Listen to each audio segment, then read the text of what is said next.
Zala was a girl unlike any other in the village. Her beauty was effortless, her kindness unmatched. She had a smile that could brighten even the darkest days. But behind that smile was a story of loss and hardship. Her mother had passed away when she was young, leaving her alone with her father. He was a kind man who loved her dearly, but fate had other plans. Not long after, he remarried, bringing Niara into their home. At first, Zala hoped for a loving mother figure, someone who would care for her the way her real mother had. But Niara was not that person. From the very beginning, Niara saw Zala as a threat. She had a daughter of her own, but no matter how much she tried, her own child could never match Zala's natural grace and beauty. Every time Niara looked at Zala, a bitter jealousy burned inside her. She hated the way people admired the girl, the way their eyes followed her whenever she walked by. But what infuriated her the most was that Zala never acted proud or arrogant about her beauty. She remained humble, always kind, always gentle, and that made Niara's jealousy even worse. One day, news spread across the kingdom. There would be a grand royal ball. It was the most awaited event of the year, and every young woman dreamed of attending. The prince himself would be there, searching for his future bride. Zala's heart raced with excitement. For once, she allowed herself to dream. Maybe, just maybe, she would get the chance to go. She could already imagine the grand palace, the dazzling lights, the beautiful music filling the air. But more than anything, she longed for a night where she could feel free, free from the sadness, free from the cruelty of her stepmother. Niara, however, had different thoughts. The moment she saw the excitement in Zala's eyes, her heart filled with hatred. There was no way she would let this girl shine at the ball. No, she would do everything in her power to destroy Zala's dreams before they even had the chance to come true. As Zala's excitement grew, so did Niara's wicked plan, and soon, the young girl would learn just how far jealousy could go. The moment Zala mentioned the royal ball, Niara's face darkened. She put down her sewing and looked at Zala with cold eyes. "You? At the royal ball?" she scoffed. "Do you really think someone like you belongs there?" Zala's heart sank, but she stood her ground. "Why not? Everyone is invited. I just want to see the palace, dance, and—" Niara cut her off with a sharp laugh. "You? Dance with noblemen? Do you think a prince would even look at you?" She leaned closer, her voice dripping with cruelty. "You're nothing but a silly girl with foolish dreams." Zala clenched her fists, trying to hold back her tears. She had always known Niara didn't love her, but this was different. This was pure hatred. Still, she refused to let go of her dream. "I don't care what you say," she whispered. "I will find a way to go." Niara's eyes burned with anger. "Is that so?" she said, a wicked smile creeping onto her lips. "Fine, let's see how you'll get ready for a ball when you have no time to even breathe." The very next morning, Niara handed Zala a list of endless chores. Clean the entire house, wash all the clothes, scrub the floors until they shine, and don't forget to prepare dinner before sunset. She tossed the list onto the table. "You won't have a single moment to think about that foolish ball." Zala's hands trembled as she looked at the list. It was impossible. No one could finish so much work in one day, but she wouldn't give up. Not yet. All day, she worked as fast as she could. Her hands ached from scrubbing. Her back hurt from bending over. But she didn't stop. She wouldn't let Niara win. The sun was setting when she finally finished the last task. She wiped the sweat from her forehead and allowed herself a small smile. Maybe, just maybe, she could still make it. But Niara had been watching, and when she saw Zala still standing with hope in her eyes, she knew she had to take things further. "You still think you're going to that ball?" Niara murmured, her voice dangerously soft. She stepped forward, her fingers tightening around the scissors in her hand. "Let's see how beautiful you are after this." That night, as Zala slept peacefully, unaware of what was coming, Niara crept into her room. With one swift motion, she grabbed a handful of Zala's thick, beautiful hair and began to cut. The night was silent. The only sound in the house was the soft breathing of Zala as she slept peacefully. She had worked herself to exhaustion that day, barely able to keep her eyes open by the time she lay down. But as she dreamed of the royal ball, of twinkling lights and beautiful music, something terrible was about to happen. Niara stood over her bed, holding a pair of sharp scissors in her hand. Her heart pounded, not with guilt, but with excitement. This was her moment. If she couldn't stop Zala from going to the ball, she would make sure no one would ever look at her the same way again. A cruel smile spread across her face as she reached for Zala's long, beautiful hair. The first cut was quick. A long, thick strand of hair fell onto the bed. Niara's fingers trembled, but not from fear. She was enjoying this. She grabbed another handful and sliced through it, the scissors making a harsh, whispering sound in the quiet room. Piece by piece she cut, leaving the hair uneven, jagged, and messy. Zala stirred slightly in her sleep, but didn't wake up. By the time Niara was done, she stepped back and admired her work. The once flowing locks were now nothing but a disaster. No prince would look at her now. No one would call her beautiful. Now let's see her go to the ball, Niara thought, laughing silently to herself as she walked out of the room. The next morning, the scream that came from Zala's room was loud enough to shake the walls. Birds outside the window flew away in fright. Zala stood in front of the mirror, her hands covering her mouth, her eyes wide with horror. Her beautiful hair was gone, chopped unevenly, some parts sticking out, others barely there. Her fingers trembled as she touched the uneven strands, tears filling her eyes. "No," she whispered, shaking her head as if she could undo what had been done. Niara appeared at the door, smirking. "What's wrong, dear? You don't like your new look?" She folded her arms and let out a cold laugh. "I thought you wanted to go to the ball. Go ahead. Let's see if the prince even looks at you now." Zala turned to face her, her eyes filled with pain, anger, and betrayal. "Why?" she choked out. "Why would you do this to me?" Niara shrugged. "Because you needed to learn your place." Tears streamed down Zala's face as she fell to her knees. Her dream was gone, her beauty was ruined, and Niara had won, or so she thought. Zala sat in front of the mirror, staring at her reflection through teary eyes. Her fingers trembled as they ran through the uneven, choppy strands of hair. It felt like a nightmare, one she couldn't wake up from. Her stepmother had taken away the one thing she had always been proud of. "How could I ever face anyone like this?" she thought, her heart aching. But deep inside, something refused to break. She had spent her whole life being pushed down, made to feel small. Not this time, not anymore. She wiped her tears and stood up. "Niara wants me to hide. She wants me to feel ugly, but I won't give her that satisfaction." Without wasting another moment, she wrapped a scarf around her head and rushed out of the house. There was only one person who could help her now, the wise old woman who lived at the edge of the village. The old woman, Mama Lumo, had seen many things in her long life. When she opened the door and saw Zala's tear-streaked face, she knew something terrible had happened. She gently pulled Zala inside and listened as the girl poured out her heart. "My beauty is gone," Zala whispered, staring at the floor. "How can I face the world like this? How can I ever go to the ball?" Mama Lumo smiled, her old eyes filled with warmth. She reached out and lifted Zala's chin. "Child, beauty is not in the length of your hair, the clothes you wear, or the jewelry you put on. True beauty is in your strength, your kindness, and the way you carry yourself." Zala sniffled. "But people will laugh at me." "Let them," Mama Lumo said firmly. "Walk with your head high, and they will see something far greater than long hair. They will see a girl who refuses to be broken." Zala sat in silence, letting those words sink in. Slowly, a spark lit up inside her. She took a deep breath and stood up, determination filling her heart. With Mama Lumo's help, she styled her short hair in a way no one had ever seen before. She braided small sections, added delicate beads, and let the rest frame her face. When she looked in the mirror again, she didn't see a broken girl. She saw someone fierce, someone unique, someone ready to take on the world, and no one, not even Niara, could stop her now. The palace shone like a dream, its golden lights flickering against the night sky. Music floated through the air.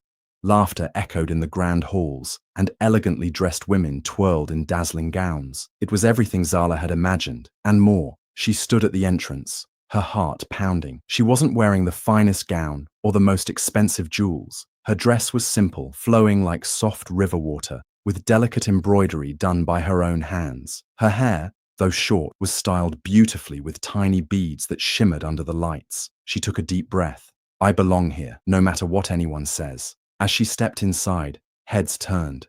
Whispers spread like wildfire. "Who is she? Look at her hair. How strange." No girl with short hair has ever been at the royal ball before. Laughter rippled through the crowd. But Zala didn't flinch. She walked with grace, her chin high, her confidence unshaken. And then she felt it, a pair of eyes watching her, not with mockery, but with admiration. Prince Jabari stood at the top of the grand staircase, his gaze locked on her. He had seen countless women that night, all dressed in their finest silks, their hair styled to perfection, but none of them had caught his attention the way Zala did. She was different. There was something in her eyes, a quiet strength, a fire that burned brighter than any jewel in the room. As she moved gracefully across the floor, a group of noblewomen sneered. One of them, a girl with long, flowing hair, smirked.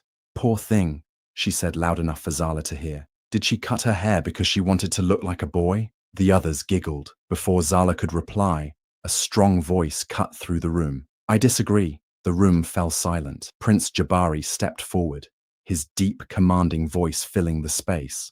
"She is the most beautiful girl here tonight." His eyes met Zala's, a small smile forming on his lips. Because beauty is not in the length of one's hair, but in the way one carries themselves. The noble women gasped. Zala's heart raced. For the first time in her life, someone had defended her.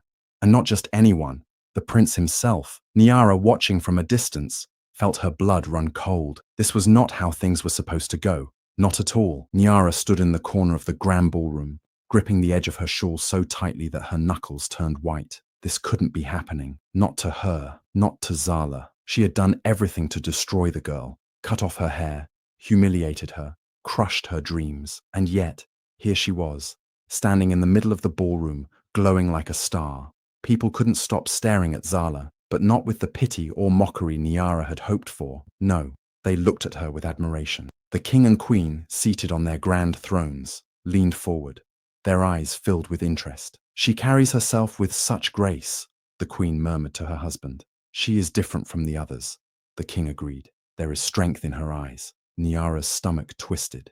She wanted to scream. How? How was this happening? Then came the final blow. Prince Jabari walked towards Zala, his dark, piercing eyes locked onto hers. The music softened, the crowd hushed. "May I have this dance?" His deep voice echoed across the room.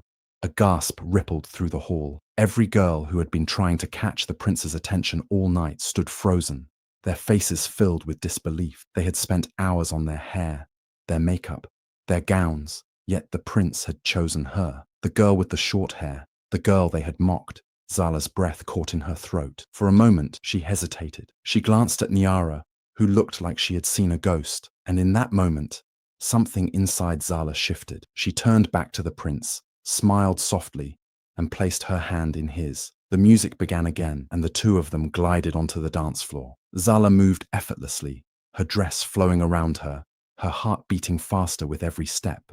The prince's touch was firm, yet gentle, his eyes never leaving hers. All around them, people whispered. But this time, it wasn't out of cruelty. "She's beautiful. She's so confident." The prince looks completely enchanted by her. Niara felt dizzy. Her perfect plan had failed. She had tried to ruin Zala, but instead, she had made her unforgettable, and there was nothing she could do to stop it. As the final notes of the music faded, Prince Jabari still held Zala's hand, his eyes never leaving hers. The entire ballroom watched in silence, waiting, wondering what would happen next. Zala's heart pounded. She had never felt this seen, this valued, but nothing could have prepared her for what came next. Jabari took a deep breath and turned to the crowd. "I have met many noble women," he said, his voice strong and clear. "They are beautiful, graceful, and charming. But tonight, I have found someone who is more than just beauty. She is strength, kindness, and courage." He turned back to Zala,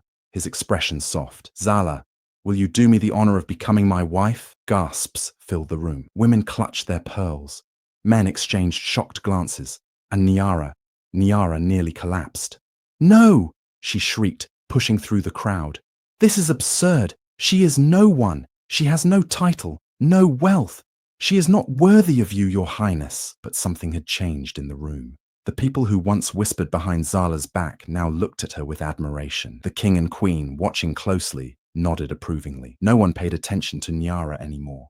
She was just an angry voice lost in a sea of praise for Zala. Zala could feel Niara's hateful gaze burning into her, waiting, begging for her to fail. But she wouldn't give Niara that satisfaction. She turned to Jabari, her eyes shining with emotion. "Your Highness, I never expected this," she whispered. "I came here only to see a dream. I never thought I would become part of it." Jabari smiled. "Dreams come true for those who believe in themselves." Zala looked at Niara, who stood trembling with rage. There was a time she would have begged for her approval, a time when her words would have broken her, but not anymore. Niara had tried to destroy her, but instead, she had made her stronger. Zala took a deep breath and turned back to Jabari.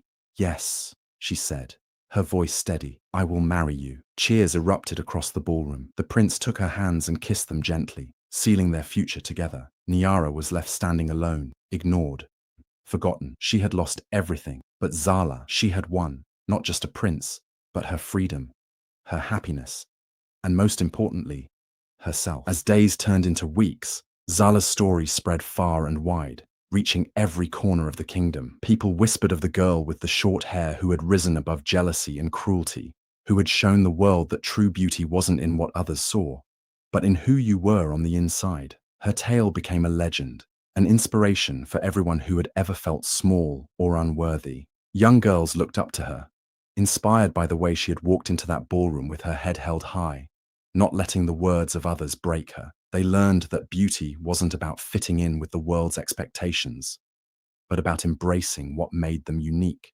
And for the first time, they felt free to be themselves. Zala's kindness, strength, and confidence became the new standard of beauty in the kingdom. No longer did anyone compare themselves to others. No longer did anyone feel pressured to conform. They saw Zala and understood beauty was not in hair or dresses, but in how you treated others, in how you held your ground, in how you carried yourself through every challenge life threw at you. As for Niara, she was left to live with her regret. The kingdom no longer feared her or obeyed her commands. Her jealousy had consumed her, and in the end, it had only led to her own downfall. She watched from the shadows, as Zala stood by Jabari's side, her heart sinking with the realization that she had lost everything. No one cared for her anymore. Her bitterness had turned her into an outsider in her own home. But Zala, she embraced her new life with joy and grace. She was no longer the girl trapped by her stepmother's cruelty. She was a future queen, with a kind heart and a bright spirit. Jabari loved her for who she was, inside and out, and together they would rule with fairness and compassion. Zala's journey taught the kingdom one important truth. True beauty was never about appearance. It was about the strength to rise above, the courage to stay true to yourself, and the kindness to spread love even in the face of hate. And from that day forward, the kingdom thrived, united by the lessons Zala had taught them all. If you loved Zala's story, don't forget to like, share, and subscribe for more inspiring tales. Let us know in the comments, what did you learn from Zala's journey? And remember, true beauty comes from within, so always stay confident and kind.